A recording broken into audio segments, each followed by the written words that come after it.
Okay, I'm gonna make this segment really quick. Hi, I had way bigger intentions with this video, but it's already 7 o'clock now, so I need to sort of just get this out so I can stop working on it and work on the next thing. So what I've done is I recorded a conversation from yesterday with a friend about the fights, just kind of going through the fights. Really easy, simple, sort of like freestyling a conversation. And then today I went through and tried to give, like, I guess a bit more of a succinct description of the fights, but it definitely was not as detailed as I could have been. Frankly, I just wanted to finish it and get it out. So that's all. Um, if you see the UFC website screen, that's the original recording. And then if you see like the Tapology page, that's going to be the later recording. I'm sort of just going to stitch them up a little bit together. And I hope like it combined provides like some sort of entertainment value, trying to find the best bits of both. But otherwise, that's it.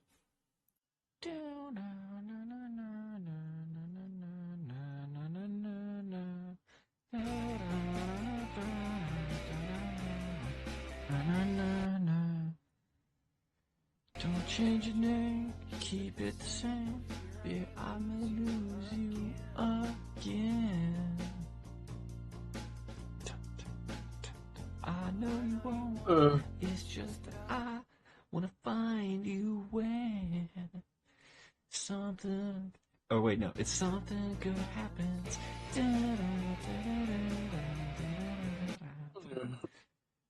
Take it away, Patrick. Wow, that's awesome, dude. Yeah, that's awesome, dude. Hold on, wait. No, that was my verse. I worked really hard No, on it. it was really good. Okay, UFC 318. Do you like the crazy like saturation contrast thing they do so you can so Dude, like I hate it. their I pores hate look it. like Yes, you can see every detail, every pore. like television Every static. dude, every fold, every stubble. Every crease, man. It's Dude, awesome. every little line in their lips. Like, Oh, Jesus. dude, it's terrible. And then they go through all that detail, and then look at this. Look at this right here. Fuck, I'm gonna try and zoom Yeah. in. It's really awkward, but in the bottom left corner, you can see the belt The belt, yeah. and like how It's like clipping onto his shoulder like a Max video Holloway's game. Yeah. skin is literally clipping over it. Yeah, that's so funny. Um, yeah, I don't know. That's Mhm. interesting. We need to start pupil checking these guys. I never look at fighters' pupils. I feel like that's Max Holloway also doesn't look to have like a crazy amount of cauliflower ear. For a guy who's had like 40 UFC fights or whatever. But Yeah, it's like I the think most absorbed strikes ever. it probably shows up more in different angles. Like you can see Hmm. there's dude, one of his ears is way bigger than the other.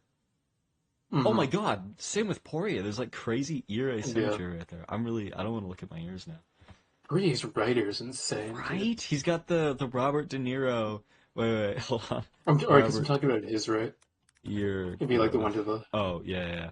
Yo, I on the mean, in left. His the cauliflower cauliflower, ear is this like is the really ear of a big. Yeah. 90-year-old man, and the other one is like the Robert De Niro, like, Yeah. you know what I'm talking about? Like old man ear growing thing. Yeah. That's, anyways. Is it a top down or bottom up breakdown? It's Because a bottom up, so it's we a can run through them pretty quickly. okay. Carly Judas versus Nicole Cagliari. Who cares? Going through the card. Um, there's not a lot to say for a lot of this. Carly Judas Nicole Cagliari. I made a joke about it with my friend, saying that nobody actually did any tape study for this. You know, like a lot of commentators or channels are going to have like their opinions posted about this fight as if they actually are doing anything other than wiki capping. So yeah, I'm not gonna lie and pretend I have anything interesting to say. The minus 400 is probably gonna win. They're both bad. They both have really bad records. It's a Yeah, thumbs down. My prediction is thumbs down. yeah. The Smoothie King gives them a thumbs down, and they're both executed before their bodies can Yeah, clear. You yeah. know, yeah. I I don't. 4-2, dude. Jesus, man. 5-5 down, 5-3. That's fun. That's a cool dynamic, I guess. The problem is that That's like awesome. we're not really gonna see the dynamic play out very much in the fight, I would Hmm. imagine, because it's just one of those. It's just one of those things. It's just a WMMA thing. It feels Yeah. like you only notice the size difference if there's like a foot of reach, like between them, or like a foot of height between them. I don't know. It Yeah. feels like I've watched a few breakdowns of this card. I don't know if you have. Um, Not really. have you seen like Gurus or any of them? Not really. That's awesome. I'm happy for you. It's well, cause it's like they got fights like this on it, and like I just, Yeah, yeah.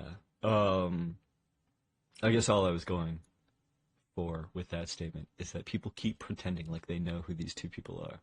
hmm I don't like that. I don't know who these two yeah. people are. Bruno Ferreira, Jackson McVeigh. This I actually did have. I did have one joke on here. Yeah, Adam Fugget and Jackson McVeigh both fought Ryan Spann after installed Gary's mod, hit the V key on accident, and no clipped 2 feet into the ground. The joke being, if you look at Jackson McVeigh's, I believe this was his last fight. Yeah, this guy, Mateo Garner. This guy looks like hmm Waldo Costa Cortez. Waldo Cortez Costa. Cortez Acosta. Fuck. Yeah. Um, You don't know your Dominicans or I don't know. Bermuda. Oh my god, he's got like the Ryan Spann Superman tattoo. Superman. Wow. Let's go. That's Yeah. awesome.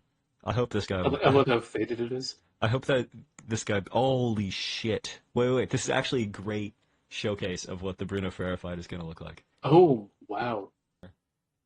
Not that this guy necessarily looks top ape. I didn't realize he was top ape. No, no, it's not this guy. It's not this guy at all. Wait, this is gonna fuck me up a lot. Is it Jaquise Williams? Holy shit. Oh, this is really fucking me up. Okay. So now I have to go through. Now I have to pretend I'm trying here. Jackson McVeigh. No, this was Mateo Garner, right? And the joke is that he looks like Ryan Spann, but little because he's like a little guy with a beard and a big, stupid-looking Superman tattoo on his chest. Fighting out of fast. But I just watched an Adam Fugget because yeah, that's how much I care about this. Is that I was doing Adam Fugget tape study. Um, oh, that's bad. But they're the same height. They were the same height. It was really late. Oh, come on, you can't say that they don't. Oh, that's bad. That's really bad, actually. Anyways, I watched a little bit of that of Jackson McVeigh tape. I've seen all of Bruno Ferreira's fights. I think Bruno Ferreira does have flaws. He's not always super active, and sometimes he has fairly poor decision making. But I think he probably lands the punch he needs to win. I don't think Jackson McVeigh is very interesting or special in his defense when it comes to the striking, and I think he's actually kind of poor at it, despite how little of his career we've actually really seen, just because of how much his fights, or how much of his fights, take place in like the clinch or on the ground, and just like how short his fights are overall. I don't even know how many have, gone past round one, I was going to say, and yeah, none of them, except for his amateur fights. I have not watched his amateur fights. Oh, Wes Schultz, that's cool. Anyways, to avoid wiki capping, I'm going to be more succinct about this, and I'm going to say that I think Bruno Ferreira probably just clips him. Now, there is a chance Jackson McVeigh actually does use his range. It's just hard to judge, right? How well is he actually going to be using his range? Because we just don't know that yet. We don't know his distance management is going to be like against somebody who's kind of scary, like Bruno Ferreira. So I think there's a total path to victory for Jackson McVeigh just in his natural like 6-inch height advantage. Um, yeah. Holy shit! Yeah. 6 inches of height in between them. That's really funny.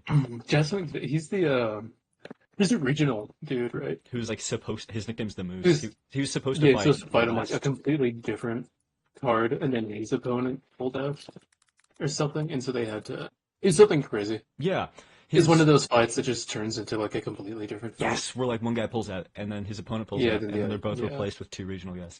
Yeah, yeah.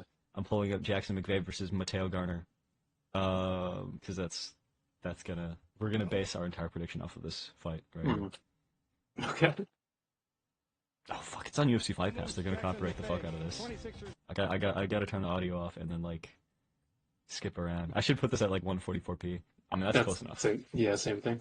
Oh shit! Wait, Or you see is that Bruno straight? Ferreira actually 5'10", or is it like a Caio Borrello thing? Oh god, this is not a Cabral thing. Okay. Okay. Bruno Ferreira. I looked up I Ferreira. think I remember him being shorter than like Dustin Stoltzfus. But UFC. Give me like, yeah, he seems a lot shorter than Dustin Solstice. This is him okay, yeah. next to RoboCop. Okay, yeah. Him next to Abbas. That's a really awesome Abbas picture. Dude, Abbas is He's an awesome looking guy. Yeah, he's like if you put the Chad filter on somebody, you know? He's just very. Yeah. I can't. I mean, everywhere I can't except for like the jaw. and, There's not a lot going down down there. There's not like not is protrusion or whatever. There's not like a front facing like protrusion, right? But there's also like zero side development either. Like his beard is his neck, kind of. Like the neck jaw thing sort of dissipates. And then Bruno Ferreira. Yeah, he's got decent. He's got like a good like gonial angle or whatever. Yep. Okay, wow. It's so regional, dude. I love these fights so much. Okay, he's pawing with his. Yeah. Oh Jesus. Okay, we want to see does he move his head? that's not We're predicting no. Yeah. Is he 6'4"? Okay, he's clinching. That might be good. Ooh, I like that. Okay. I like that a lot. I like people that are like active with knees in the clinch. Ooh, Jesus Christ. Cool.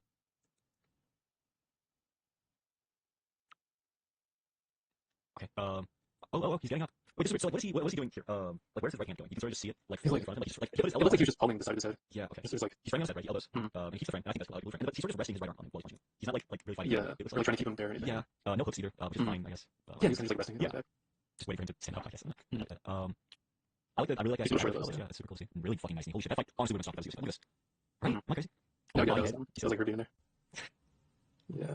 I don't know. I guess we had just. Bruno Ferreira. That is fine. Yeah. Still, probably. yeah. By pelting Bruno Ferreira with kicks and rangy strikes, and then when Bruno Ferreira tries to close the distance, and I don't think he's like very special at closing the distance. I don't think any of his shots have ever had really that crazy of a setup. He just sort of gets in there and punches. I think if Bruno Ferreira tries to just sort of duck in and start swinging overhands or whatever, that'd be a perfect time for Jackson McVeigh to clinch him up and land cool strikes. You know, like he throws a lot of neat little knees and tricky little elbows and whatnot, and he goes for trips. But I've also seen him do fairly lazy things in the clinch, and I think against somebody who's going to be fighting back the entire time, Bruno Ferreira, yeah, it'd be dumb to pick him, frankly. As a bet, I don't think it's terrible, but I'm not really here to talk about that, frankly. Ryan Spann, Lucas Berschke. So I did write, I think about these first 4 fights on the card, quadruple slot parlay, and that is all I wrote. Because there's not a lot to say about this, right? Like, Bruno Ferreira, Jackson McVeigh, that's all, what is the word I'm looking for? That is all, like, wishful thinking, you know?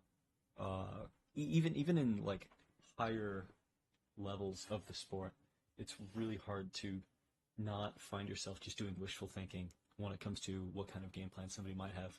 And we'll see that when I talk about Vettori, Phillips, Ige, and Costa later on the card. Yeah, even in the lowest levels. Sorry, I had to go close my door. But yeah, even in the lowest levels, and even in the highest levels, there's just going to be this continuous mode that all fight fans will put themselves in when they're trying to make fun out of a really, really shitty fight. and I'm not gonna kid myself and say that there's really much to do about Ferrer and McVeigh other than Ferrer's probably gonna clip him.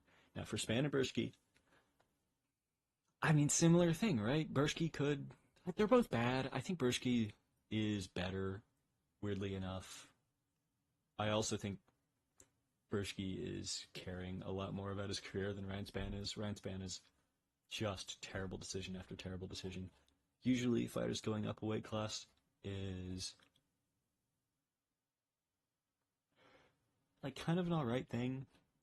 You know, like Jake Collier got a few more fights than I think a few more wins in the heavyweight division than I think he would have at like welterweight or whatever division he was at before. But even then, like going up to heavyweight is usually kind of tricky. Like Kennedy Nzechukwu, he's like a good example, right? Because he beat Chris Barnett though, right? It's so tricky. Oh, my fucking headset died. Are you kidding me? Oh, this is so bad. Oh, this is dark. Hold on. I have to figure out which end of this huge like extension corded USB cable is the right one. Did you get new headphones, or you feel you're still rocking the?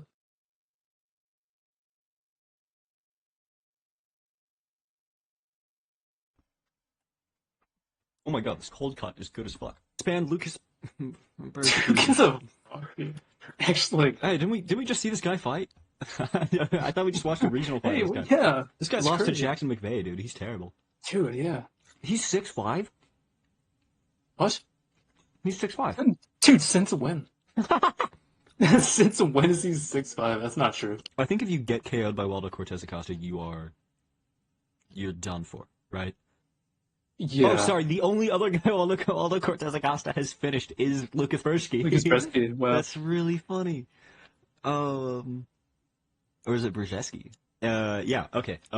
My take is that Ryan Spann is done, which is a weird thing to say. Yeah. Like he's only 33 or whatever, but it seems like he doesn't care about his career at all.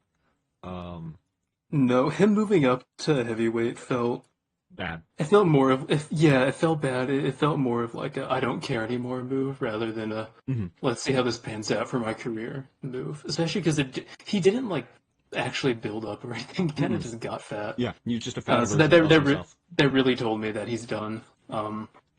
Yeah. And so yeah, and Lucas Brzezinski like isn't good, but he still probably cares more than Ryan Spann will. He's 1-5 in the UFC. Yeah, he's about to get cut. And Ryan Spann doesn't care anymore, so I think Brzezinski will win. Honestly, just trying more, which Yeah. I think for a heavyweight fight like this, that's all the technical analysis you need. Is like which guy's going to try more. Yeah, it seems like Ryan Spann will probably be fat and gas out after like 3 minutes. Lucas Bershke has gone to decisions before. Yeah, that's it. Yeah. That's the. Yeah. He went to a split with Martin Bidet, who's like fat but okay. Yeah. That's it. Went Yeah. to a decision with think- Walter Walker, who isn't. If you could see this fucking dinner, you would be so jealous. Oh my god. Oh my god, this looks so good. Holy shit.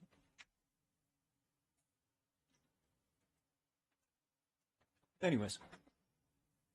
Yeah, it's hard to not sort of go into tangents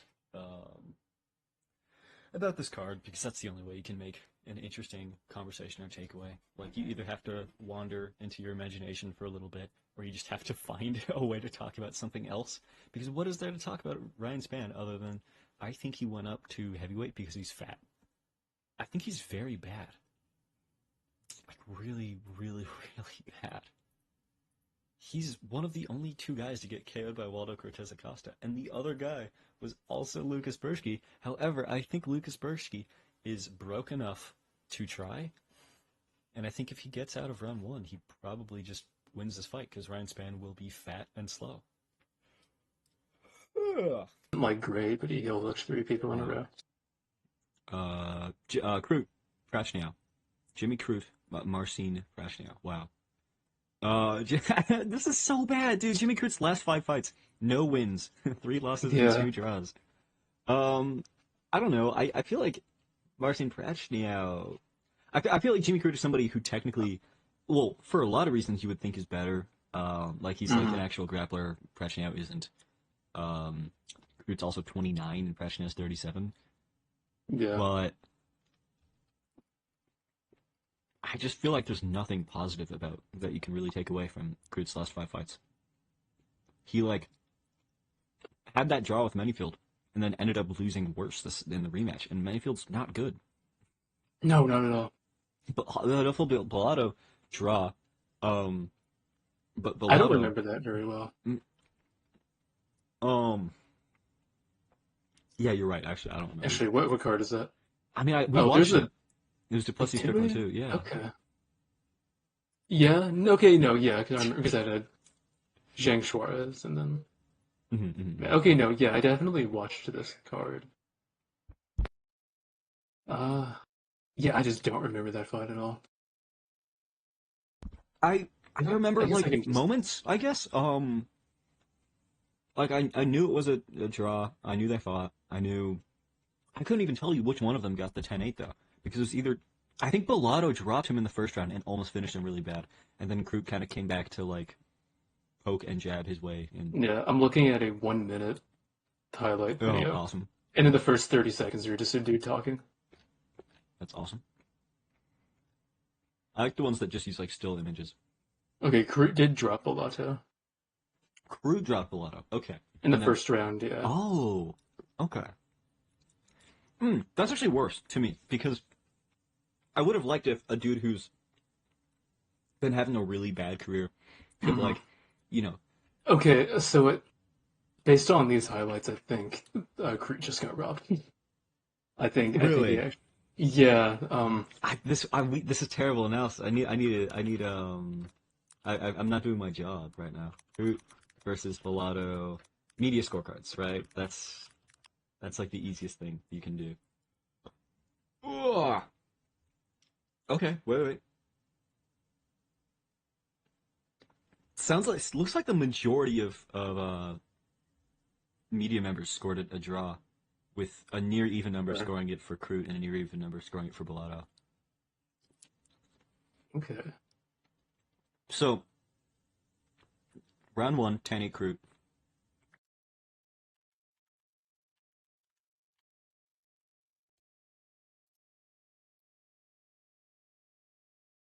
Two and 3, 10-9 Bellato.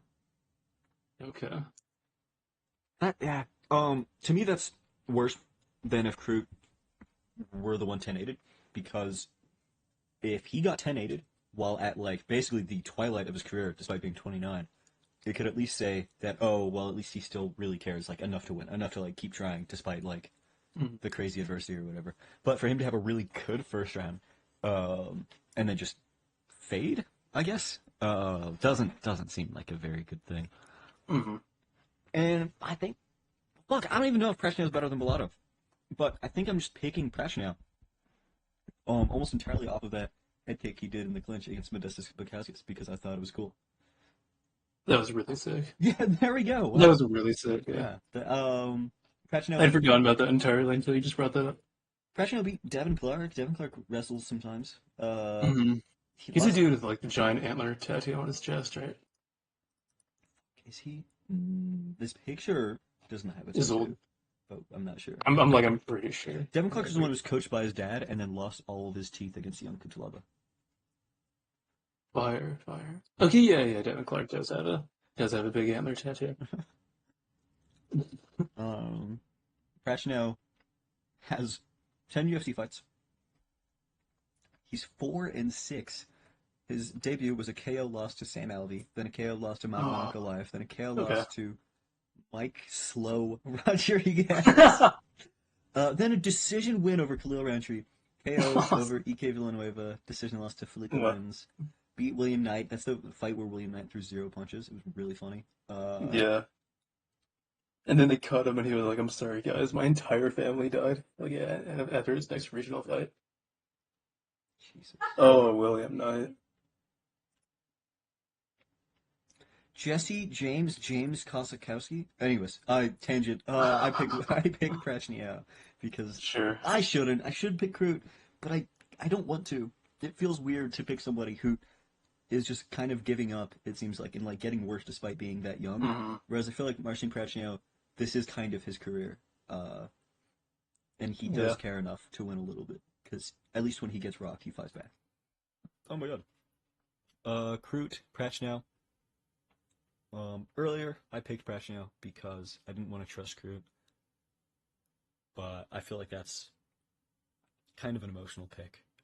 In reality, even though Kroot is terrible, Prachnio has no grappling whatsoever. And Kroot does actually attempt submissions, so I think it's very possible that Kroot just takes him down in the first round and submits him. I think that's very, very likely. But otherwise, I do think if this gets past the first round, we may see it very slowly and awkwardly swing towards Prachnio, with the second round being, a little close, and then the third round, Prachnio is just sort of like landing shitty high kicks and low kicks and whatnot. So I guess at these odds, it'd be. No, yeah, I'm sorry, I have no fucking opinion on this. It's like Kroot submission probably. Adam Fugit versus Islam Dulatov. I did write a little bit about this, right? Sacrificial lambs. I think, I guess to also at the same time explain why I think this card is bad. It's really hard to resist biting into this chicken right now, but I'm gonna go ahead and do my best to get through the card before I start eating, or at least finish the prelims and then cut it up or whatever. I don't know. Anyways, I think this card is bad because of bad intentions, right? And I'll actually spoil some opinions throughout this card, but I think that we aren't going to learn much about Daniel Zellhuber. I don't think we're really going to learn much about Ateba Gautier. I don't think we're really going to learn much about Islam Dulatov. I don't think we're really going to learn much about Breno Ferreira or Brendan Allen or Kevin Holland. And that's lame. There's not really a strong or convincing narrative other than, is Paulo Costa gonna be, away? Is Paulo Costa gonna be away from his keyboard for this fight, or will he have his controller plugged in, or what's the deal with him? Wow. But other than that, yeah, it's just sacrificial lambs and slop fights, and so it's really, really hard to have any sort of motivated narratives. It's hard to get excited for it because, lack of narrative is everything. Narrative is such an important thing in fights. And the problem is, I can predict 100 different outcomes for even a fight as boring as Marvin Vettori versus Brendan Allen. And the issue is that almost all of them would feel any of the outcomes that aren't boring are going to feel like flukes, right? So yeah, I guess you could say that there is something we could learn about Marvin Vettori. He could come back and throw spinning wheel kicks or whatever, but I think you understand what I mean. But I did do a little bit of tape study on Adam Fugit. I've already seen his fights, but they sort of just escaped the memory. This is crazy, though. This fight against Solomon Renfro, I don't know if I can use UFC Fight Pass footage, but I will promise you that he throws at least 11 at least 11 rear kicks in a row. I mean, you can see how I'm going through this fight almost a minute in. Oh shit. And you can see how many times he's just lifting up his rear leg and not really doing anything else. And then I watched one of his UFC fights. I think I watched Destiny video. Oh, I pulled up the wrong shit. Okay. It's still in the UFC that he's doing this. He's throwing the rear kicks at Michael Morales, and that's crazy. I think against Islam Dulatov, who is huge and hits very hard, Adam Fugit is going to awkwardly throw a naked high kick with no setup, right? No disguises for it, and Dulatov is going to ping him with a straight right hand or left hand. I don't even know if he's orthodox or southpaw. I'm assuming he's orthodox, and that's going to be the fight. Adam Fugit versus Islam Dulatov. Dude, it's another one of these fights, man. Like, there's nothing to say almost other than like Islam Dulatov probably like starts really fast and knocks him out in the first round. Yeah. Is it crazy to say that it feels incredibly unnecessary to give any kind of like actual analysis on this fight, because when it gets to No, I don't like think that's crazy. when it gets to low levels of these like past 155 weight classes, a lot of it is kind of like, oh, this guy's like old and slow, and this guy's younger and faster. And even if that's Mm. really simple, I feel like that dictates the majority of the fight. Like, Yeah, I mean, it is Adam Fugit. I think it's pronounced Fugit. Like I yeah, yeah, I'm literally I'm at a loss for words. I think anybody having anything more to say besides Dulatov wins probably is kind of wasting their breath. yeah, lying to themselves. Yeah, You can try all you want to portray this as if there's any kind of secret or like anything that makes like your analysis better than somebody else's.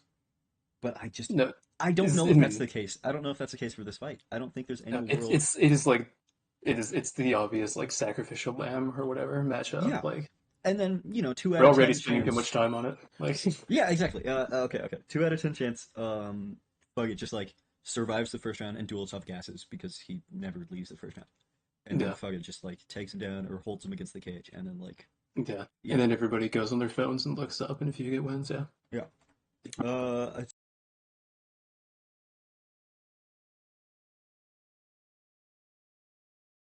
I I really, I'm so convinced of this. I probably will bet it just because I really think it's gonna happen.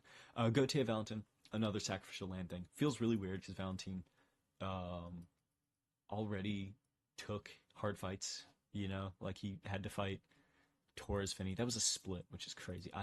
Whatever. And he already fought Ryan Loder, and that just I don't know. That sucks. He deserves an interesting fight because I think he's capable of interesting things, but he probably isn't against a Table Gautier.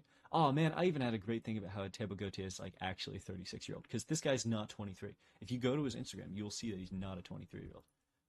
Regardless, scrolling up, Prado, Brent, Table Gautier, Robert Valentin. Do you know anything about a Table Gautier? Did you watch this fight versus Guy? This is why Heavy Hands only talks about the main event, by the way. This sucks. Um, Um, no, I know Robert Valentin isn't very good. he That's got all I Torres know. Finneyed. He did get towards Finney, and then the fight before that or after that, he didn't look very good either. No, it was before. I don't think he fought since that because that was Torres Finney's first UFC fight, right? And then No, Valentin's had. I'm like pretty sure no, He's had two UFC yeah, fights. yeah. His first UFC fight was Ryan Loder. His second was Yeah, yeah, and he looked terrible in both. Um, which sucks. I want him to be good because he's like a pagan with runes on his chest. I think that's really funny. I want like guys who look crazy to be good. yeah. But I mean, if Tevin unfortunately, Gauthier looks pretty fucking crazy, he's like 20, right? I mean, look at him, yeah, but just not funny in the way that Robert Valentin does, though. dude. All he would have to do is get like the Killmonger like scarification thing on his chest or whatever, and he'd be awesome. Um, Etebe Gautier does. He has a head shape that is a. He has a really head shaped head. Really, head. It's very square. Oh It is yeah, very especially in the square typology and picture. large. I feel like it. Yeah, Dude, wait, I just found a crazy angle. dude, he's 23. You found a crazy angle. Where do I find it? And I'll just send it to you. I'll just send it to you, or I'll send it. Okay, that's not him, dude. That is him. His like forehead. What? Everything's like protruding at the same time in that This angle. isn't It's very him, nice. dude. What the fuck are you talking about? That is him. I just went to his Instagram. No, this is like I just went to his dude. this is that Click. no, this is that guy that died. The like What? the like New York, what's his name? Batista, fuck, Basquiat. This is Basquiat, right? What are you talking about? Basquiat, I don't know who Basquiat is. Jean-Michel Basquiat, bro. Who? I don't know this guy. Yeah, he made all these things. You know what I'm talking about? Oh, kinda. He had I like think a. I've seen those things before. That's not him. Dude, he's 23. Dude, He doesn't look like dude, this. click on his Instagram link in his Tapology page. No. It's literally from like the poster signing He's video. he's Aldoing. He's faking his age, right? Yeah, see, look right there. He's so Aldoing here. What the fuck? Dude, that guy's not How old 23. is this guy? Yeah, how old Dude, is his hair looks. Dude, he looks like Russell Westbrook. Can you Google Russell Westbrook? This is crazy. He just looks like a bald old ESPN commentator with a wig. Yeah. No, dude, he looks like Russell Westbrook. Russell Westbrook. I don't know basketball. No, he just I he just can't look. say basketball people, dude. That sounds so bad. Fuck. But his skin is like a darker tone, but he just looks like Russell Westbrook. That's dude. I think Russell They have the same cheekbones. I think he bounces Valentine's head off the canvas like a basketball. I think that's how it was. Yeah, probably. Yeah, 11-5. Another sacrificial lamb. I cough. Again! Well, I just had the chapter title for this one. But I did have something to say in that Prada's head coach was beefing with me on Instagram over over like his coaching of Prado in his fight against El Heber. I thought it was a really poor thing for this, I don't know, like this fake macho, like his name's like President Awesome or whatever, coach, to send his, I think at the time, like, I think he was 21 at the time. I don't know. I think he was a 21-year-old fighter at the time, who's like losing the first two rounds terribly and was absolutely not going to win the third round, or get a finish. And he's telling this guy like, dude, you just gotta stay in the fight. You got this. Like, I don't care that you're hurt. Well, this dude's like eyeballs like dangling from his eye socket. And instead of just saving the guy some brain damage, just like sent him back in there just to do nothing but lose a little more. Weird. Prado's a little guy. Vretnikov is a little bigger. But I don't think Vretnikov's really that good. But there's a chance he just longmans his way to a victory, I guess. Sort of like McVeigh versus Ferreira, but if Ferreira didn't really have that much pop to him. Francisco Prado. Fuck, dude. Can we just skip this one and go to the Marvin Vettori fight? Oh, and my UFC thing's broke. No, it works now. Do you have anything to say about Prado versus Vretnikov other than Prado is short and needs to go back to lightweight? Who's he still at 170? Yeah, 69-inch reach, 5'10". He's fighting at 170 Buddy. against a 6'1", 74-inch reach dude. Dude, no, he's just gonna get like outranged again. That's all that's gonna happen. That's so sad. He's throwing his career away right now, and it's because he trains at that brain rot gym with the karate combat like President Awesome guy and shit. Like they aren't serious; they're all just meatheads, dude. He's like peak meathead. Where does he train? I thought he trained at. I thought. Go Prado Chad. was top. I thought he was top team. Oh no! What? He's not. It says top team on it. Top team on his Tapology. I mean, a lot of guys train at multiple gyms, but Prado Oh, that's true. was getting beat the fuck out of by Daniel Zellhuber, and then we saw in his corner the President Awesome guy is like, just like saying like go in there, like just acting like he's never gonna stop the fight Yeah. and shit. Like you got this, even though there's like eyeballs hanging off of him or whatever. I remember thinking that was weird. Yeah, that was. This is still the prelims. Oh my god, this card is long and terrible. Vittori, Brandon Allen. They fight already? Is this another rematch? No, it's not. Dude, it feels like another rematch. Right? It's like the it's like top 10 lightweight fatigue, right? Where like Dustin Poirier, and like Michael Chandler could fight for the first Why is time. Holland D-Rod on the main card instead of? Actually, I don't even care. Holland's from like Texas. Where is this? New Orleans. New Louisiana. Orleans? They're like right next to each other, bro. Holland deserves to be on the prelims. Brendan Allen is sick from of- New Orleans too. That's funny, or isn't he? Right? Yeah. He's a No, he's from like. Oh no, he's from Louisiana. fighting. Yeah, fighting out of Louisiana. Okay. Okay. He looks like he kind of. What, dude? Am I insane, or does he like remind me of Houston Jones in this picture? No, for sure. He has. Yeah. He has. Yeah, they have the same like head shape His white guy who tortures and like himself jaw. Yeah. like aesthetic. Yeah. Oh god, dude, dude, losing your fight and then like 6 days later taking a grappling match to another dude in your division and then losing it is really sad. Marvin Vettori loses this fight, right? Yeah, and thank God. And thank God. I think Brendan Allen takes him down in a way where it looks like Marvin Vettori is being bullied because Marvin Vettori looks fucking ripped, but he moves as if he has like zero like physical strength whatsoever. I think, Dude, Vittori moves like he just did a crazy everything day at the gym. He he moves like every part of him is sore at like every second. Mhm. Oh, that could very He well be the moved case, actually. Vittori moves like he just got in a fight before stepping into the ring for his fight. That could be It bad is training. Like it's that could weird. just be like, because a lot of fighters like they go super low intensity like right before their fight, so they don't like Hmm. injure themselves or wear their body out or whatever. But I mean, not everybody does that shit. Like for all we know, Vittori is like trying to like set PRs the day before his fight because it makes him feel good, and then he comes into the fight like moving slow as hell. But Hmm. yeah, I think Brendan Allen just bullies him, and I don't think No, for Stevenson. sure, yeah. I do think though. I was thinking about this that Brendan Allen is one of those dude, Brendan Allen thinks he's smart. I know he does. I remember, like, if you listen to his interviews, he talks like such a jackass. And I remember after he KO'd Sam Alvey, or like choked out Sam Alvey, he was like, calling for his spot, and then he was saying he wanted to be like on the analyst desk or whatever. I don't know. I Dude. dislike him, but also I do Yeah, think I that really there's don't like him at all. Like, yeah, dude. as a person, I just yeah. He's like such He's a such he's dick, dude. yeah. And the shit he said about like whooping his kid or whatever, it's just annoying. And Yeah, I was like, I don't understand why it's such a big deal. I beat my kids all the time. Like, yeah, why would you say that? I don't it's so weird. His kids are like 6. They're so small. They're so small. He's Yeah. brought them to an interview. They're tiny. They're so tiny.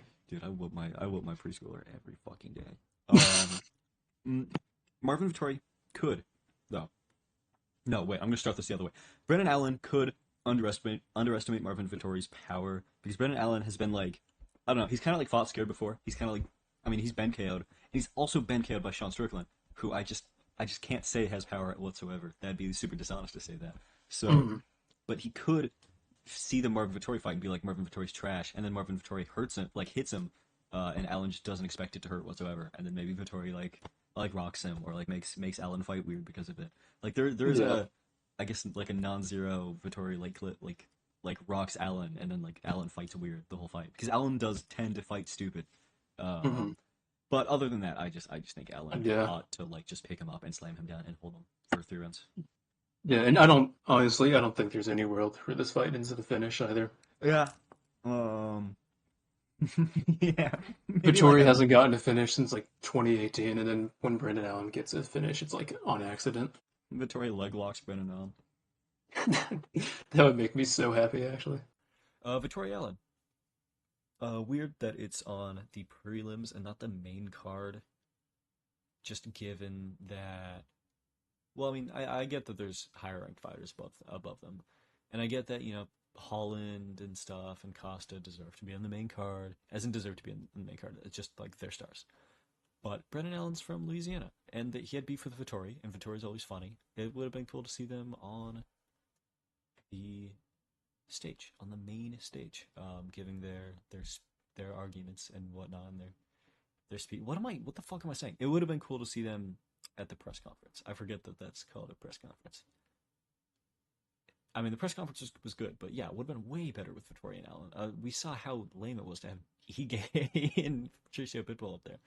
But regardless, I think Brendan Allen kind of bullies Vittori in this fight, like a lot worse than people expect. I think this will actually look like Allen versus Christoph Jocko, where Vittori lands like a 1-2, and then Allen immediately just picks him up and slams him to the ground. I don't know if he gets a submission. Vittori fights as if he has zero muscle mass, but I feel like he could probably find a way to use his strength to evade submission attempts. I did talk about how I think there's weird chances Vittori wins, because I think Allen's a very dumb guy who thinks he's smart, and I think it's very possible that he makes tactical errors in disrespecting Vittori's power so much because Allen, previously has been fighting a lot of guys that hit very hard, and so he's been kind of fighting awkwardly because of it. And I think he sees it as like a sign of relief that he gets to fight a really shitty fighter in Marvin Vittori who has no pop. And I think there's a very good chance that Marvin Vittori could actually rock him. And by very good, I mean traditionally I think Marvin Vittori has a 0.01% chance of rocking his opponent. Whereas in this fight, I think it's like a 2% chance he has of rocking Brennan Allen. Allen got KO'd against the fence. Like, I think he was not responding to strikes against Sean Strickland. And I think Vettori has comparable pop to Sean Strickland. And probably better form on his power shots than Sean Strickland does. Because Sean Strickland is really, really bad at, like, throwing heat into his punches. So, yeah, I think Allen probably wins. But there's a good chance he is dumb and loses the fight because of that. Because that's what he's been doing in all of his recent fights, is, like, losing or barely winning when he could have won better. I really like Kyler Phillips versus Vinicius Oliveira. Me too. Okay, first fight I'm excited for. Right? Or at least excited to, like, talk about. I mean, there are fights I'm excited. Like, I'm excited for Dulatov's debut because I want to see if he looks cool or whatever. But I'm not excited to break it down. Like, he's gonna throw a lot of punches, and Fogett is gonna stand still and die. And the punches are gonna hit Fogett. And, like, yeah. Okay. Not Dulatov. Christ. Kyler Phillips, Vinicius Oliveira.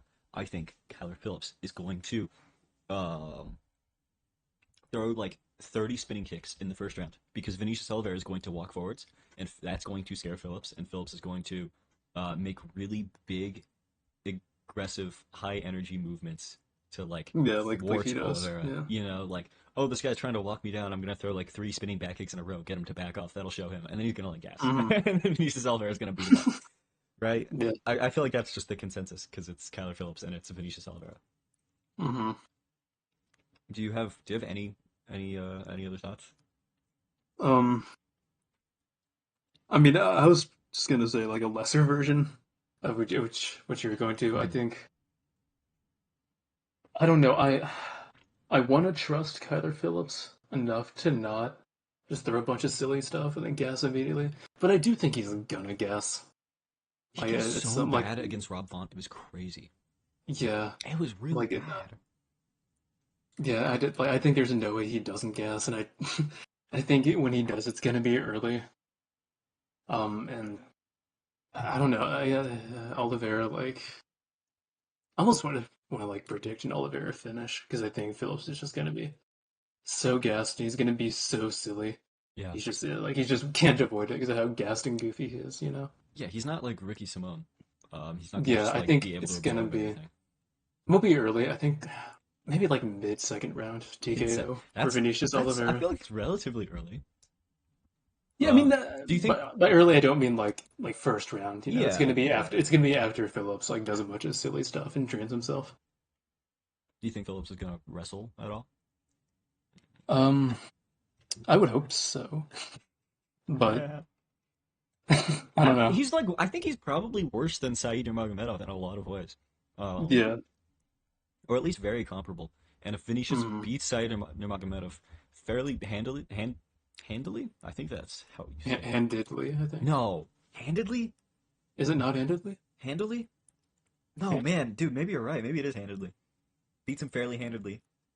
Fairly handedly? As in, like, you could, like, do it with a hand or, like, in your hands?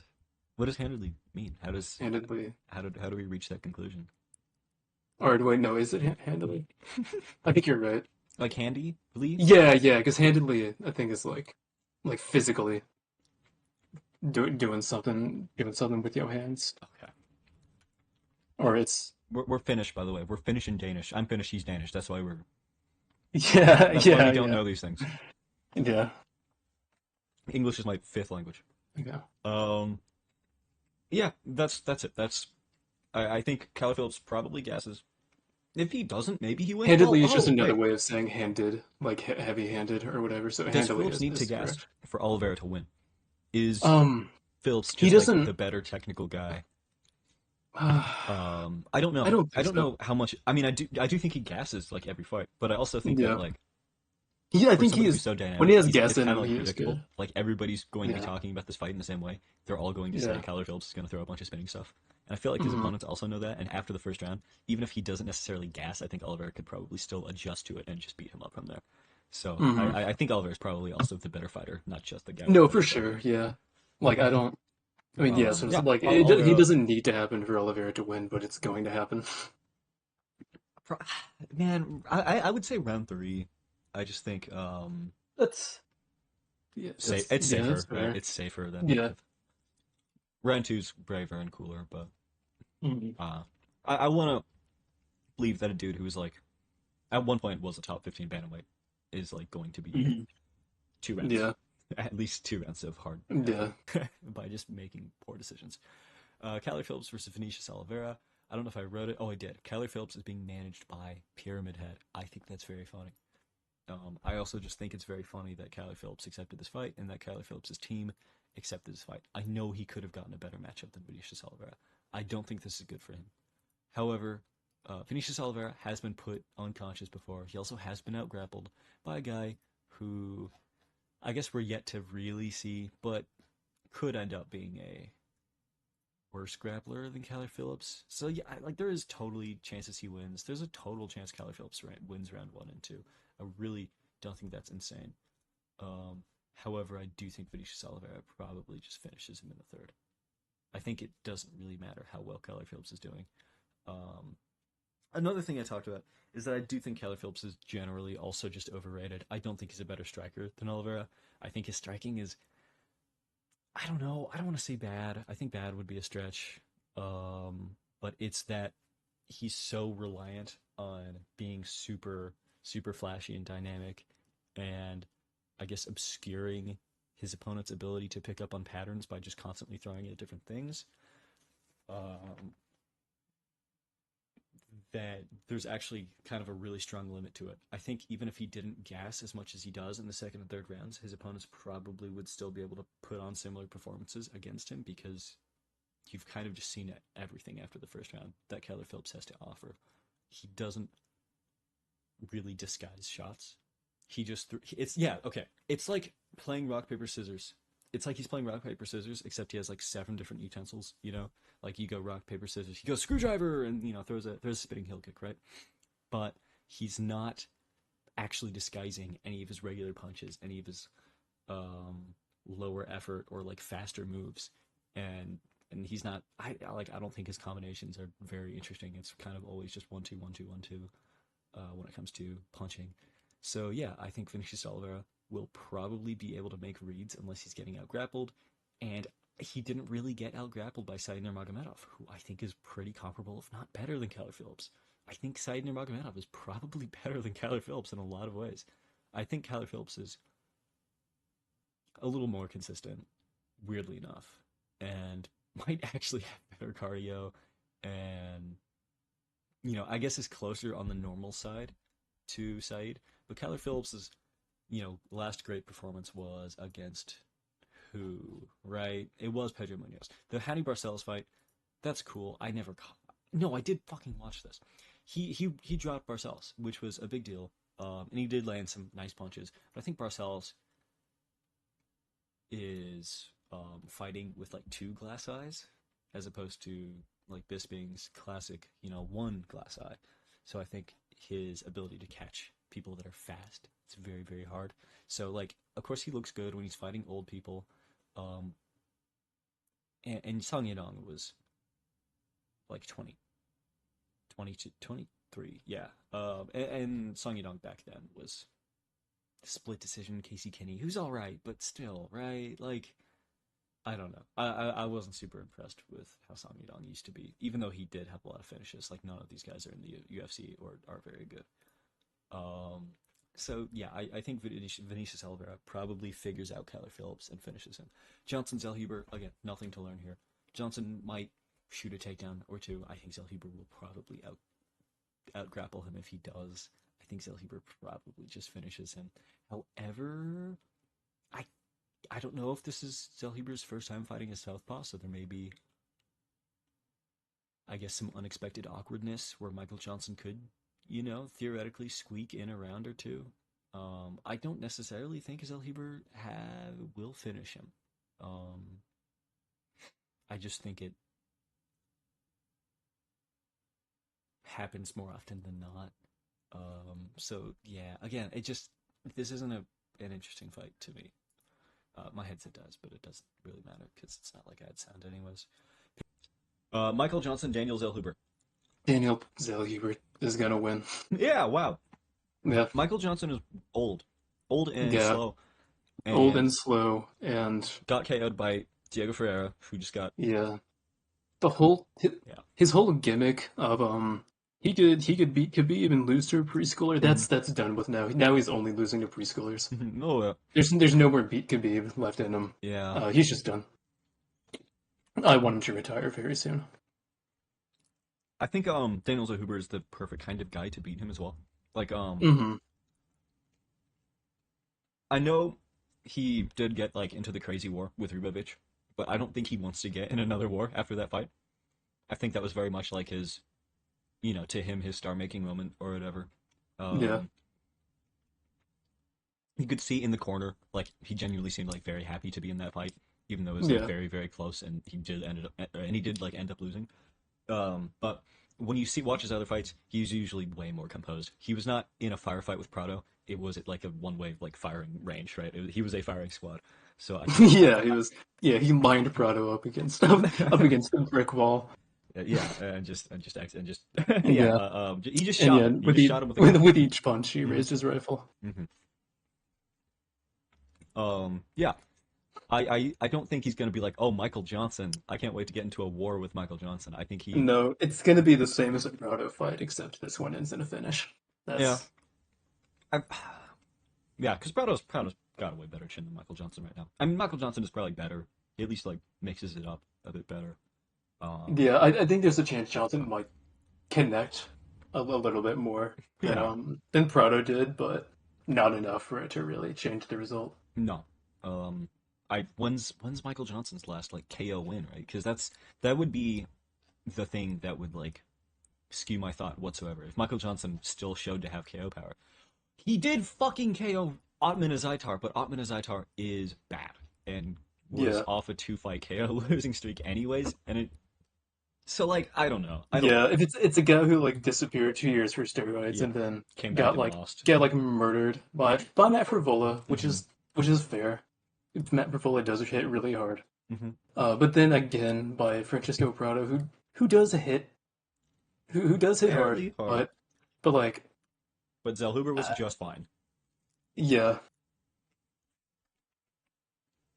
So yeah, I think Daniel Zellhuber, um, probably pieces him up. There's like a chance Michael Johnson survives to the judges' scorecards or whatever, but I think most likely Zellhuber like I don't think he KOs him. I think it's kind of just like an exhaustion finish, maybe like hmm up against the fence, kind of like sadly, like Michael Johnson looks a little sad, and then he goes, maybe "Ah, man." maybe Zale Huber like digs in a little hook to the body, and Johnson just kind of falls down and shells up. It's one of those, Hmm. yeah. And then like 3 years later, the UFC drops like the coach's corner for it, and then you can just hear like an as Hmm. as Johnson gets hit in the body, Yeah. and falls over. Um, Ige Pitbull, I think. Ooh, this is kind of a weird one because I don't know if Pitbull's last fight was like him just not used to being in the UFC or if he's really just that old and washed. Pitbull Ige, this is a stylistically great matchup for Pitbull. But I don't. Again, it's like it. Even with those things to consider, right? I don't think it matters. I think on attributes, on age, on consistency, Ige probably wins this fight. I do think Yair was like a terrible, terrible fight for Pitbull, and I actually really want Pitbull to do good in this fight. But he is 38, and I don't think Jeremy Kennedy would be able to do much at all to Danny Ige. Oh, it's so tricky, right? Because like, what does that say about AJ McKee? What does that say about Paul Hughes? What does that in turn say about Usman or Magomedov? I don't want to think that all of these guys are bad. So maybe I do think Patricio wins. I don't know. Everybody that beats Ige is really good. Except for Bryce. Oh no. Oh, Ige made a lot of poor decisions against Bryce Mitchell, didn't he? Everybody else is like really good. I mean, Lopez isn't good, but he's an attribute god, so it doesn't really matter. Yeah. Whoa. But everybody else is good, I guess. That's really, really tricky, isn't it? I think there's totally a path to victory for Pitbull, where Ige just kind of makes bad decisions or gets flustered on the feet. I guess because of Pitbull's weird style, it could give Ige problems because he's just a boxer and he doesn't really have a lot of tools to open somebody up that doesn't want to be opened up. So maybe Pitbull really could win this, but I think, again, just more often than not, Ige is able to win on his consistency. On like any range, Pitbull can hit Ige, Ige can hit Pitbull, and vice versa. And I think it's very possible that Ige just cracks him. Not even to finish him, but just like once, cracks him once around, and then just wins like that. Dude, I think it's a really, really bad style for somebody of his size and pace and stuff. Like, Yeah. I think, I don't know. It's hard to imagine Pitbull ever winning against Yair. Dude, Yair was also insanely shredded that fight. I remember that now. I remember Yeah. how, No, when I he, watched he that, was in like the best shape of his yeah. life, yeah. It's not like Pitbull had zero success. He actually did like, didn't he like rock him at one point? Am I fucking crazy?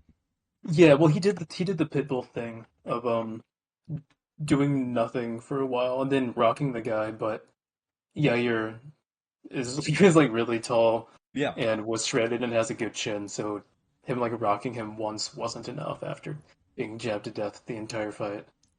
I think Ige is always going to be fighting Pitbull in a range where Pitbull can fire right back. Like, Yair Yeah, I could, think Pitbull's style has a much better chance of working this fight than against Yair. I mean, and Pitbull, it's not like Pitbull needs to get a finish to win either, but I will Mm, say, like, Ige's really good, man. It's hard to feel yeah, like, I think super confident that Pitbull wins because I frankly didn't really I'm expect, not at all. Yeah. I didn't expect Ige to beat Sean Woodson like, in the way he did. Like, he outstruck him Mm, and also finished him. I know it's like kind of a controversial stoppage or whatever, but he was going to win that fight regardless. mm, He lost to Lerone Murphy, but he didn't. He did actually rock Lerone Murphy. I remember that. Rocked him really bad, but then kind of just yeah. faded. Not faded in like the like visibly fatigued, but kind of just faded as in like it just felt like he was less motivated to win the fight as the fight went on. Yeah. Against Diego Lopez, he had moments like he landed strikes and he was actually there Yeah. in the end of the fight, like still throwing. Looked okay. I mean, dude, the only guys he's losing to, fuck, Bryce Mitchell. Uh, But that's Bryce Mitchell. I mean, that 2023 Bryce, is that? Can we count that as like? was that before or after? That was after Taporia, but before Josh Emmett. Yeah. Yeah, that Bryce was like We beating Barboza, Feely. yeah. We still thought Yeah, Bryce was gonna be something then. He beat Chepe Mariscal. I know I learned that before, but Bryce Mitchell fighting Chepe Mariscal is really funny. Mhm. I think Ige is one of those guys who is kind of always going to be like, dude, he's probably like the best gatekeeper like that is currently around still. The guys Mhm. that beat him are usually very good. I do think Yeah. Patricio is very good, at least some of the time, but I don't know, Yeah. man. It feels like a fight Pitbull should win. And I don't want to be too scared by the fact that Pitbull's like really old because he didn't. It's not like he looked terrible against Yair, because if you looked terrible against Yair, you would be KO'd in the first round. It's that he just didn't look like the guy that everybody else like saw in Pitbull, the guy Mhm. that people thought was going to come out that night. And I think there's a good chance Pitbull has a much better performance this time around. Mhm. You know, he is a guy who, even after like fighting like Jeremy Kennedy for the title, for his like 20th title defense in the Bellator PFL thing, was still like trying to call out Ilia Taporia and Volk and shit, even though he was like 36 at the time and now he's like 37 or 38. So it does seem Mhm. like he is really good at motivating himself. And I think maybe after this Yair Rodriguez loss, it'd be pretty fair to be worried about him. Somebody who's already set, money wise. Like maybe he just wouldn't care to try this much. But it seems like he genuinely stays pretty motivated. And I think if he took that loss seriously, like it was his fault, which it was, then I think he could make the improvements and beat Dan Ige. Maybe. Um, I want him to win, so I'm gonna pick him. I think it'd be cooler if Pitbull won. That's my official stance. What is your official stance? Like I said, I'm gonna lean towards Danny again. Yeah, I think Danny Ige probably wins, but I don't know, man. It's hard. Ige's just more consistent. Mm-hmm. I mean, that's just really making me Yeah. to pick him. Just like, I mean, there's like the style matchup, whatever, but he's just more consistent. Hmm. That's the difference between what we were talking about with like Adam Fogel and Dulatov, where like there's just so little to discuss. Whereas Mm-hmm. once you get to like better MMA, even though like I would say that in many ways Dan Ige's style benefits Patricio Pitbull a lot. I don't think that like confirms a victory necessarily. I think there's just still a lot of factors. Whereas Mm-hmm. again, in a really sloppy fight like this entire early prelim and prelim, it's kind of just like the younger guy or the guy who's on a win Yeah, streak just wins. yeah, 22-year-old versus like 38-year-old. Yeah. Versus 300-year-old. Like they'll have Chase Hooper just fight like the urn of like Jim Miller or something. Yeah. Kevin Holland, Daniel Rodriguez. Kevin Holland is fighting an old fat welterweight, and he's going to probably clip. He's probably going to have a really awkwardly competitive first round, and then he's going to clip him and submit him in the second or third. Right? Yep, that's what he does. Okay. That's his bread and butter. Is fighting old fat welterweights, and then the first round you're like, oh, I don't know, Kevin Holland, you should really be looking a lot better than you are against this Yeah, guy. yeah. And in the second round, he just throws one of his like 80-inch hooks and clips him, and then like glove and subs him, and you're like, oh, okay, we forgive you. And he just does that over and over again until they give him a ranked opponent who's too good. And then he's like, I retire. And then he's like, okay, what if you fight this old fat guy? And then he's like, I'm coming back. Yeah. And he's just gonna do that forever until the sun explodes. Dude, that's so. I want to be him so bad, bro. Holy shit. Ideal UFC career. Yeah, genuinely. Dude, he makes so much money doing that. Like, He did seem like he seemed pretty motivated after the Luque win. Like I remember his interview on the mic just felt like very different than like some of the other yeah, ones he's given. yeah. And like he did look good against Luque. He just beat him. Like he kind of just straight up beat him. Like he did get hit by Luque that one time, but he was fine. Mm-hmm. And other than that, there was not I know. really much of an awkward beginning. It was Kevin Holland beating Luque up, and Luque Yeah. is equal or better to Daniel Rodriguez, I think, frankly. Mhm. So yeah, Kevin So Holland. as long as that's, I really hope that's not just a one-time thing. I It is like that boost in Maybe. motivation. Yeah, I don't know. Because I would love, I would if he like dude, if he tried and cared more, he would be one of my favorite fighters. But it's so hard to get invested in someone who's not invested in their own career. Yeah. Uh, it's like being friends with somebody who constantly makes like self-deprecating jokes. It's just not fun. Yeah, It's genuinely difficult. Like to yeah, enjoy it's like a UFC fighter who's like, I only want to fight washed old guys because I'm kind of bad. That's like, I don't know. yeah, The it charm makes wears you off. he kind of makes it like inch away from him slowly. Yeah. Um. Stop responding to their reels. Yeah. Kevin Holland's sending me reels in the middle of the night, and the first time he sends one, I'm like, dude, why aren't you training? But it's been a few weeks. He still does it. I don't even care anymore. I'm just Mhm. I'm off DMing Vyacheslav Borshev, hoping he replies about my Yeah. VC troubles. Holland Rodriguez, yeah, nothing to be learned. This is an old guy for Holland. I think this fight really sucks. I think it's terrible. Yeah, there's nothing to be said about this. I was really excited after Holland's last fight, just based on his microphone victory speech. What do they call it? His in cage, his like post fight interview. Well, it wasn't his. You know what I'm saying? Like the in cage in the octagon interview. Wasn't interesting. No, fuck. Sorry, I zoned out. Totally was interesting. I actually thought he seemed very motivated. And also, I think you could just tell by his fight with Luque that he was more switched on than he usually is. And he, instead of like throwing away any idea or any like notion that he could be one day fighting for a title in this division, seems like he's at least not rejecting the idea that he could be in title contention eventually. So I think he probably wins this fight. Costa Kopilov.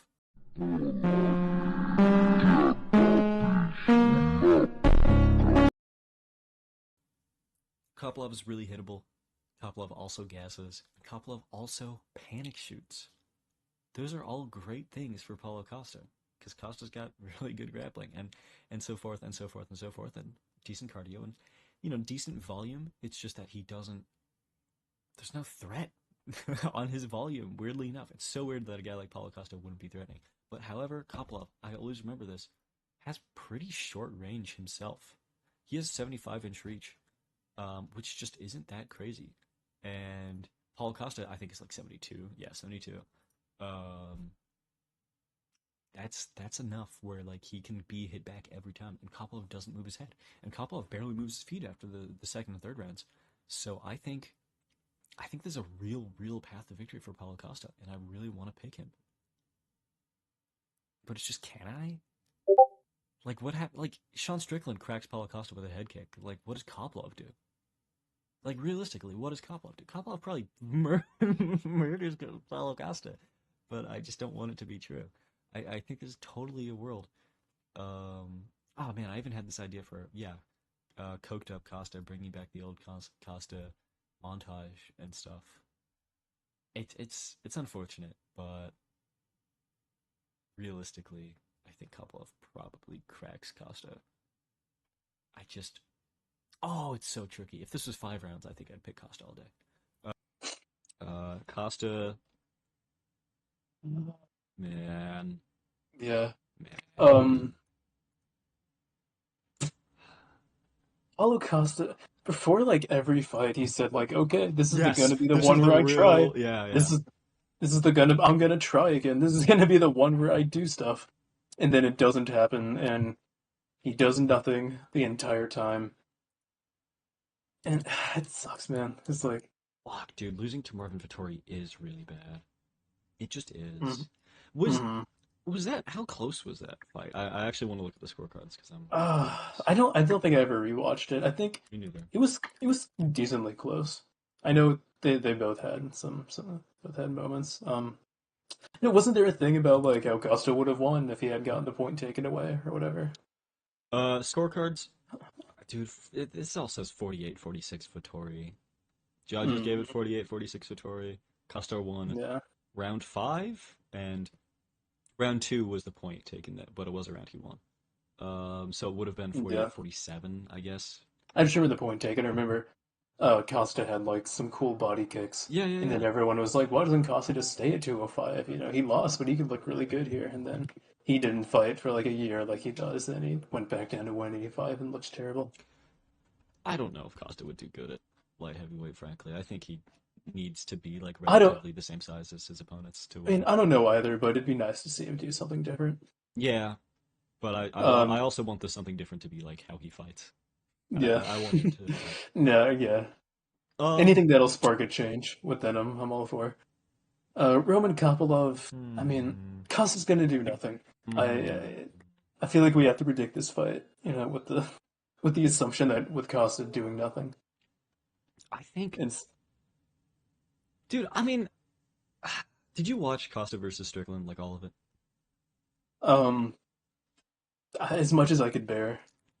I went back and watched the whole thing last night. Really. Yeah, and he didn't win, but he did okay. Frankly, he did win. It was probably 2-2, like uh until the fifth, and he was looking good in the fifth until Strickland like hit him with the head kick. Crazy sneeze, and did the the classic Sean Strickland like Popeye punching in the Yeah. last 10 seconds. I think I think Kopylov does actually get hit a lot. I do think having a really competitive fight with middleweight Chris Curtis at this age is maybe a little alarming, considering Chris Curtis, like against Kopylov, was. I mean, Chris Curtis had a split against Max Griffin, and I know he should have not had a split. He actually very strongly won that fight, Hmm. but you ask everybody, how does Kopylov versus Max Griffin go? People are like Kopylov. Everybody would say Kopylov fucking destroys him. Um, Hmm. and then Kopylov, he did okay against Chris Curtis. Cesar Almeida, he got rocked a lot by Cesar Almeida, and like we kind of know where Cesar Almeida stands now, given his like decision fight with Ihor Potieria that was like awkwardly close. Yeah. Um, we, dude, where is Cesar Almeida, by the way? Holy shit. He doesn't even have a fight booked. I guess he did fight this year. That's weird, but it was But 6 he's like months ago. 37, though. He needs to. I know. I want to see more. Mm. He's living off the bonus money. Couple of lost to Hernandez. That's fine. I watched the Josh Fremd fight again. This is like the fourth time I've seen it. I don't know why. Fremd, does okay. He lands some jabs. They kind of just have like an awkward body kick, head kick fight until Kopylov decides to 1-2 him and then wins. Mm. I don't know. I mean, Kopylov gets hit a lot. Like actually a lot. He lost to Carl Robeson in his debut. Dude, this is crazy. I'm such a wiki capper right now. But it's true. It is true. And I think there's a world where Kopylov does his thing where his Kopylov isn't like a KO artist, right? He's a really good finisher though. And I do think there's a chance like maybe he hits him with one of those medium power punches and it awakens Paulo Costa's like will to like actually punch back, you know? Mm. And maybe they get in a barn burner firefight or something. Because like we did kind of see that Paulo Costa against Luke Rockhold. Like they had a very fun and exciting fight. It's not like that Paulo Costa's completely dead. And against Whitaker, uh, he did something probably. Um, He's, yeah, I you're think writing Kopylov fan wins. fiction right now. Yeah, Kopylov probably wins. But I think it could be relatively close. I think it could be closer. And we could find things out about Costa. I think we will. Mm. I think this fight will kind of say a lot about both guys, which is such a lame statement, right? Oh, this fight's going to say a lot about both guys. But there are fights that don't say a lot about both guys. Kevin Holland versus Daniel Rodriguez. Like, Yeah, I I don't, don't. I don't think we're going to learn anything new. Mm. Ige Pitbull, we might learn something. Johnson Zellhuber, we're not going to learn anything. Phillips Oliveira, we're not going to learn anything. Vittoria Allen, we're not going to learn anything. Um, whereas I do think, just like with Costa, this being like the fifth time, he's like the new Paulo Costa's gonna come back, or the old Paulo Costa's gonna come back. Sorry, and he's gonna do so good. And Kopylov getting his first like title contender guy that he could actually beat. It'll be interesting. Kopylov. Oh, you you made a robot sound. Huh? I heard it from you. I know. Huh? Awesome. Oh, I didn't say anything. I think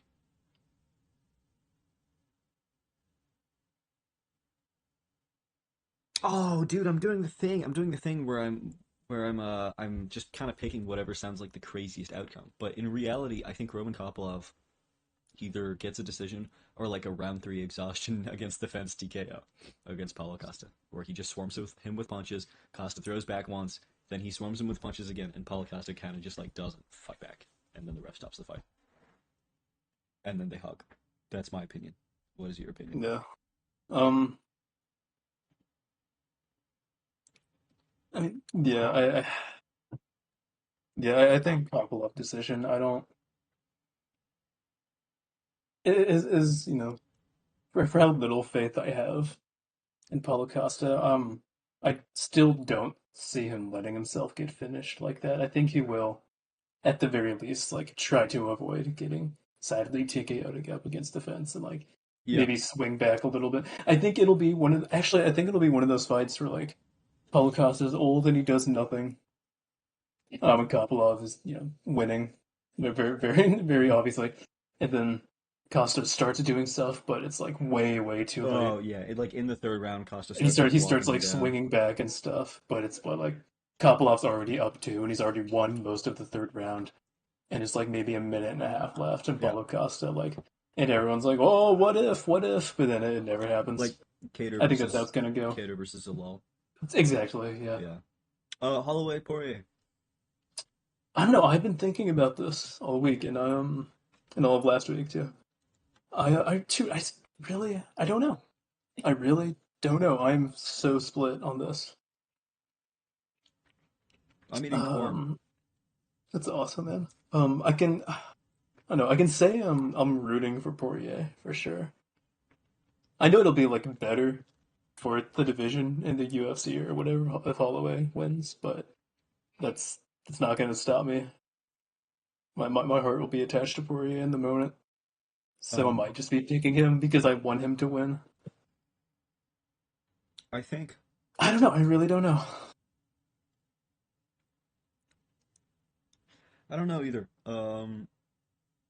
It's hard to gauge like what fight we're going to get out of Poirier. Hmm. I don't necessarily feel like it's going to be um like a championship fight mentality from him. I don't think he's going to try and like have the best fight for Poirier. I think he's probably going to try and have the best fight for like the fans or his legacy or whatever. Yeah. I don't think Holloway's going to be able to finish him whatsoever. I don't think. No, no. Um, I think Poirier is still really good, man. I think Yeah.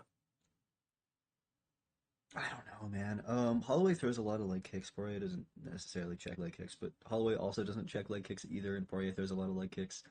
Yeah. Um, I'm trying to think of like anything other than the obvious, which is that Holloway is really fast and Poirier is like old. Hmm. But I think I don't know. It's hard because I think if this becomes like a firefight fight of the year thing, that could favor both guys in different ways. But I think that could end up feeling a lot like their second fight where Poirier would just like clip Holloway and Holloway like they'd have a really long exchange. Holloway would look really good, and then Hmm. Poirier just lands a punch that just upsets Holloway, like Yeah. disturbs Holloway, and then he stumbles backwards for a little bit, and then they kind of reset and go back and try and fight again. Yeah. It could end up like that. And Um, also, Max Holloway just got face planted in October, oh yeah, yeah. and that's gonna be. I mean, he's had enough time to recover, Hmm. but that was a really bad knockout loss, Yeah. and it was his first knockout loss, and his first knockout loss not being him getting like I guess. To go through Holloway versus Poirier 3, which is kind of just Holloway Poirier 2. The first fight is not super important to their. I mean, it's important to the story, right? It's important for the narrative, but it's not super important for analysis. At least I wouldn't think so. Um, because any of the things that happened in the first fight, we already saw play out in the second fight, and we saw how it changes, right? So, like in the first fight, Poirier was able to take down Holloway and submit him, and then in their rematch, Poirier shot like 8 or 9 takedown attempts on Max Holloway and only got like 1 or 2. However, I do think that I guess to spoil what I will eventually say about this fight when I give more analysis, I do think that we'll see like a third evolution. I think there will be changes, like kind of major changes, but I don't think any of them will have anything to do with their first fight. And then Holloway Poirier. Holloway is a completely different fighter in some ways. That since fuck, I almost put that cucumber in my mouth, but I can't because I have to finish my talking. Holloway is a very different fighter from how he used to be, but I don't know if that's necessarily for the better when it comes to this matchup against Dustin Poirier, because Holloway has kind of become a bit more of a single shot counter fighter or whatever, um, and it seems like he's committed to the style of fighting, since like the Allen fights and whatnot. That I don't know if Poirier could even. I don't even know if a war could bring it out of him, because when Holloway was like down 4 against Volkanovski in the third fight, it really didn't seem like he was trying that hard to get the finish. So I think there's totally a world where Poirier kind of just fights like he did in the Connor fights.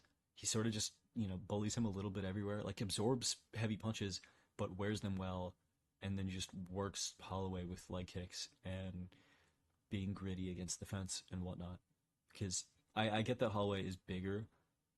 I would like to believe that Poirier is stronger, and that also his grappling, um, with Makhachev and like his camps for Makhachev have really improved his grappling enough to where he could bully somebody like Max Holloway.